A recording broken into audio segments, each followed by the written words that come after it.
तो मध्य प्रदेश के खरगोन में जो हिंसा हुई है, वहां से जुड़ा एक और बड़ा अपडेट ये मिल रहा है कि वहां के एसपी भी जख्मी हो गए हैं। एसपी सिद्धार्थ चौधरी को पैर में गोली लगी है, उन्हें अस्पताल में भर्ती कराया गया है जहां उनका इलाज चल रहा है। तो इस पूरे बवाल में एसपी सिद्धार्थ चौधरी को पैर में गोली लगी है और वो घायल हो गए, जिन्हें अस्पताल में भर्ती कराया गया है।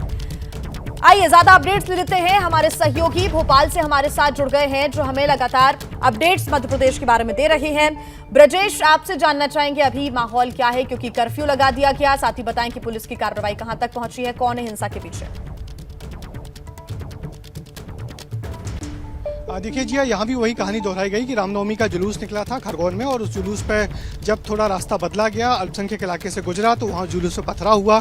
उस पथराव को रोकने के लिए जब पुलिस बल उन इलाकों में पहुंचा तो फिर जम के तनातनी हुई, आमने सामने पथराव हुआ, आगजनी हुई और गोलियां चली। मेरी थोड़ी देर पहले की वहाँ के एसपी से बात हुई है, उनको पैर में गोली लगी है। पहले उनके हाथ में तलवार लगी थी, उसके बाद दूर से उन पर फायरिंग की गई है, जिससे उनके पैर में गंभीर चोट आई है। अस्पताल में भर्ती है वो, और वीडियो फुटेज के आधार पर फिर वहाँ पे तकरीबन 25 से 30 लोगों को राउंड अप किया गया है, हिरासत में लिया गया है। मगर और एहतियातन पूरे शहर में कर्फ्यू लगा दिया गया है। कर्फ्यू वहाँ इम्पोज है और पुलिस कोशिश कर रही है कि अब आगे कोई उपद्रव ना हो।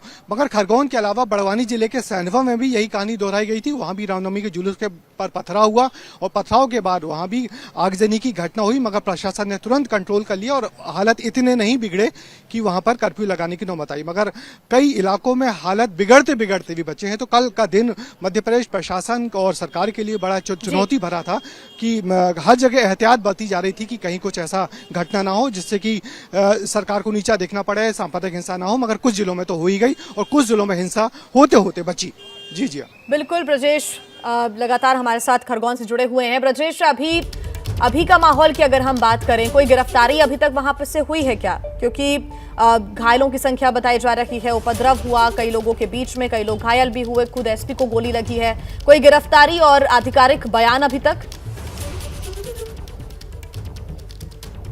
ठीक है, आधिकारिक बयान नहीं आया है, गिरफ्तारी आधिकारिक नहीं हुई है। मगर हाँ, वीडियो फुटेज के आधार पर 25 से 30 लोगों को पुलिस ने हिरासत में ले लिया है, थानों में बिठा लिया है और अब कोशिश की जा रही है उनके बयान लिए जाए, उनसे पूछताछ की जाए और दोपहर तक उन सब लोगों को अधिकृत रूप से गिरफ्तार कर लिया जाएगा। मगर फिलहाल हिरासत में लिए गए हैं लोग, गिरफ्तारी भी होनी तय है और उन्हीं लोगों को गिरफ्तार कर लिया जाएगा। मगर फिलहाल पुलिस पूरे वीडियो फुटेज को खंगाल रही है, उन इलाकों में गई है, वहाँ से हथियार निकाल रही है और किसी भी तरह से अब दोबारा हिंसा ना भड़के या बढ़े, इसकी कोशिश की जा रही है। फिलहाल पूरे शहर में शांति बरकरार है।